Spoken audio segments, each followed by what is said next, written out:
नमस्कार। दिल्ली सरकार के अधिकारियों की ट्रांसफर पोस्टिंग को लेकर सुप्रीम कोर्ट की संविधान पीठ ने जो फैसला दिया था उसको मोदी सरकार ने एक अध्यादेश के जरिए पलट दिया। अब अरविंद केजरीवाल मोदी सरकार पर बहुत हमलावर हैं कि वो संविधान के और संस्थाओं को नष्ट करने पर तुले हैं, तानाशाही रवैया अपना रहे हैं। उन्होंने रामलीला मैदान में आज एक बड़ी रैली करके मोदी सरकार पर, प्रधानमंत्री मोदी पर निजी तौर पर भी व्यक्तिगत हमले किए और उसके बाद भारतीय जनता पार्टी ने पलटवार करते हुए कहा कि केजरीवाल खुद ही आरोपों में घिरे हुए, उनकी पूरी की पूरी सरकार भ्रष्टाचार में लिप्त है, 2 मंत्री उनके जेल में है, इसके बावजूद वो इस तरह की बातें करते हैं। मैं आज ये जानने के लिए इस पूरे मसले में दिल्ली की जनता क्या सोचती है, केजरीवाल सही है कि भारतीय जनता पार्टी सही है। मैं इस वक्त क्लांट प्लेस में चलते फिरते, तुम लोग कहाँ से आई हो? हम तो न्यू उस्मानपुर से आए हैं। न्यू उस्मानपुर। ये दिल्ली में रहती हो? यस। क्या करती हो तुम? अभी तो हम स्टडी कर रहे हैं। किस क्लास में? 10th class. हाँ? 10th class. गवर्नमेंट स्कूल में? 11th में आए हैं गवर्नमेंट स्कूल में। यस। तुम भी गवर्नमेंट? मैं पास आउट हूँ, 12th पास आउट हूँ। अच्छा ये बताओ, ये केजरीवाल की जब से तुम पढ़ रही हो, केजरीवाल की सरकार आई है, गवर्नमेंट स्कूल में कुछ सुधार हुआ कि झूठी? देखो मेरे को तो फेक लग रहा है क्योंकि मेरे को बिल्कुल बिलीव नहीं है केजरीवाल पे। हमें पूरे परिवार को कभी बिलीव हुआ ही नहीं है केजरीवाल पे, क्योंकि उन्होंने कुछ बदलाव किया ही नहीं। स्कूल में कुछ नहीं, कैमरे लगवाए वो भी ना के बराबर, जिसको बच्चे उसको फोड़ देते हैं। कोई तो रूल बच्चे फोड़ देते हैं उसमें नहीं, लेकिन उन्हें चेंज करवाना चाहिए था। और फिर बहुत सी चीजें उन्होंने ठीक नहीं करवाई। पढ़ाई लिखाई सही है? ठीक है। पहले से सुधरी है या नहीं? पहले से, हाँ थोड़ा बहुत। पहले से काफी इम्प्रूवमेंट है। ये तो कह रही कुछ नहीं किया। नहीं, अकॉर्डिंग टू मी इम्प्रूवमेंट है, क्योंकि मैंने गवर्नमेंट स्कूल का कुछ अलग ही सुना था सिनेरियो, बट जब मैं गई तो मुझे अच्छा लगा। इतना बेकार भी नहीं था, ठीक था। केजरीवाल ने ठीक किया? हाँ किया है ठीक। मैं तो सपोर्ट में हूँ कि हाँ उन्होंने ठीक किया है, क्योंकि काफ़ी चीज़ें चेंज हुई हैं। केजरीवाल के आने से काफ़ी चीज़ें चेंज हुई हैं। तुम दोनों सहेली हो? हाँ सहेली है हम लोग। दोनों अलग अलग बोल रही हो? ये अलग पढ़ती है, मैं अलग पढ़ती हूँ। अलग एरिया से, मैं अलग एरिया से हूँ। दोनों अलग अलग एरिया से हैं। तो तुम्हारे एरिया का ठीक है? हाँ मेरे का ठीक है, तभी तो मैं बता रही हूँ। मेरे एरिया का तो ठीक है, और हमारे एरिया का जैसा है तो मैं बता रही हूँ, मतलब 40% ठीक कर रहा है, बाकी 60% नथिंग लाइक दैट। तुम्हारे हिसाब से कौन पार्टी सही है, आम आदमी पार्टी की बीजेपी? बीजेपी। तुम्हारे हिसाब? ऑब्वियस है बीजेपी। बीजेपी ठीक है। क्यों? जैसे भी मोदी। अरे वो तो केजरीवाल कह रहे थे कि मोदी जी कुछ पढ़े ही लिखे नहीं है, उनको कुछ आता नहीं है। ज्ञान पढ़ाई लिखाई से नहीं होता, सोच समझ के होता, तजुर्बा है उनको, और वो चला भी अच्छे रहे हमारे देश को। इनने क्या उखाड़ लिया?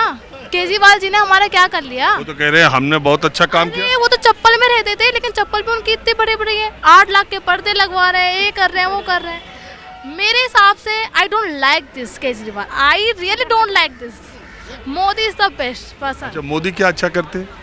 वो हमारे देश के लिए जो भी कुछ कर रहे हैं ना कुछ हमारे देश के लिए बनवा ही रहे हैं।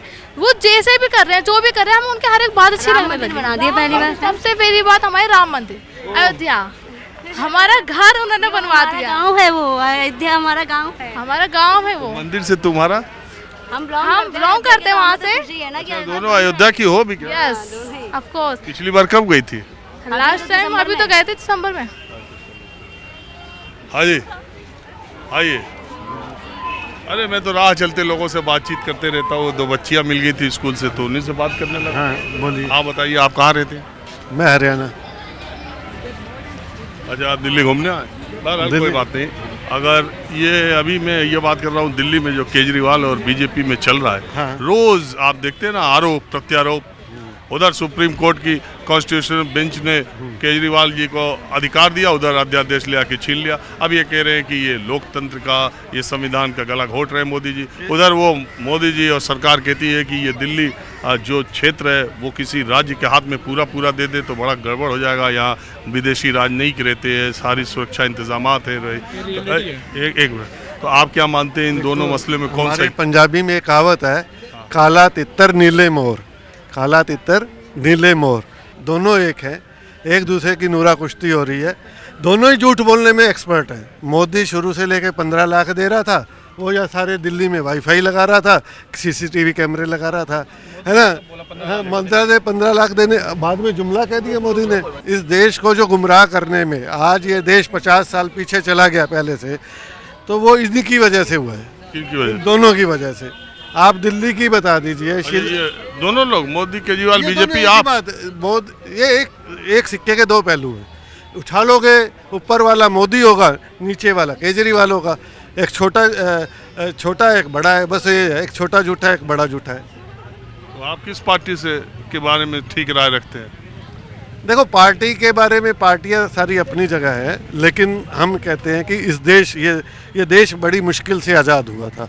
200 साल की गुलामी के बाद आज़ाद हुआ था, और इस देश के संविधान बनाने में ये देश ना बहुत विविधतापूर्ण है। सबसे पहले आप भारत को समझिए। भारत जम्मू कश्मीर से लेकर कन्याकुमारी तक, यहाँ पर पहाड़ भी हैं, नदियाँ भी हैं, रेगिस्तान भी है, जंगल भी है, सब कुछ है। मतलब दुनिया में ऐसा देश है ही नहीं, इतना विविधतापूर्ण देश। यहाँ हिंदू भी है, सभी धर्म है, हिंदू भी है, मुस्लिम भी है, सिख भी है, ईसाई भी है, पारसी भी है, और जातियाँ भी सभी तरह के, हर रंग का आदमी है, नस्लें भी हैं, हर नस्ल है। आपको ये देखिए, मेरा दोस्त उत्तराखंड से आया है, इसकी नस्ल देख लीजिए, ये साथी इसकी नस्ल देख लीजिए, सब अलग अलग है, लेकिन सारे इकट्ठे हैं, विविधता में एकता है। और ये जो अब देश है वो इसी तरीके से, इसी खूबसूरती के साथ रहना चाहिए। लेकिन अब हो क्या रहा है, कोई जाति के नाम पर, धर्म के नाम पर दंगे कराए जा रहे हैं। इस देश का संविधान सबसे बड़ा है, इस देश का संविधान बचना चाहिए। शुरू से हो रहा है भैया, तो कब आप हमसे बात कीजिए, कब रुकेगा? तीसरे के उसमें गुंजाइश हमारे शो में नहीं। ये देश में ये कब रुकेगा, ये दंगा फसाद? और ये जब हम रहना इकट्ठे है, ये देश इकट्ठा है, एक गुलदस्ते में। आप ये देखिए, आप इसको अगर चलिए, आप कह रहे हैं एक सिक्के के दो पहलू मोदी और केजरीवाल है, तो आपके हिसाब से कौन सा सिक्का सही है, किसका? ये दोनों गलत है। मैं तो इन दोनों तो सही कौन है? किसी में तो चुनना है, जो है आपके सही। देखो, सही जनता तय करती है, जनता ही ने तो इन्हें जिताया है। जिताया ठीक है, लेकिन उसके बाद आजमा लिया ना। दोनों दो बार आए, 2 बार मोदी आया, 2 बार केजरीवाल आया। हो सकता है हमने दोनों को वोट दिया हो सकता है, लेकिन जब दोनों ने काम नहीं किया तो तीसरा आप विकल्प देखेंगे। अब चाहे राहुल गांधी आए, चाहे मायावती आए, चाहे अखिलेश आए, चाहे कोई आए। राहुल गांधी में कोई उम्मीद है? यार देखो, एक आदमी जिसके नाना प्रधानमंत्री रहे हो, जिसकी दादी प्रधानमंत्री रही हो, जिसके फादर प्रधानमंत्री रहे हो, जिसकी दादी ने कुर्बानी दी हो, जिसके फादर ने इस देश के लिए कुर्बानी दी हो, और वो बंदा जो अभी तक कुछ बना नहीं है, एक एमफिल की हुई है इंग्लैंड से इकोनॉमिक्स में, पढ़ा लिखा आदमी है, और जो बोलने ही नहीं आता, इंग्लिश ही नहीं बोलने आती, ये वो शब्द ही इंग्लिश बोलना मापदंड है कि देश की जनता ने 300 से ज्यादा सीट दी है। मापदंड नहीं है, लेकिन आप गलत तो मत बोलो ना, झूठ तो मत बोलो ना। आप अपने आप को दिखा रहे हो कि मेरे से तो बड़ा कोई नहीं है, पढ़ा लिखा कोई नहीं है। आप एक बार बताओ कि वो कह रहा है कि एक गैस भर के ले गए थे, नाले से गैस से हम चाय बनाता था। ये क्या कह रहा है? राडार में, बादलों में, राडार में मैंने बताया, उनको बता रहा है, साइंटिस्टों को बता रहा है। हिसाब से Rahul Gandhi is better than Modi? Much better than Rahul Gandhi. ना मैंने कुछ नहीं बोला, वो कह रहे हैं नॉट दस बेटर, मच बेटर। अच्छा, हाँ जी। तो चुनाव में तो क्या होता है हाल? चुनाव में क्या हाल होगा आप देख लीजिएगा, अभी आने वाला अगले साल। इस बार उम्मीद कुछ अलग है क्या? पता लग जाएगा वो तो 24 में ही। सरप्राइज है वो सबके लिए।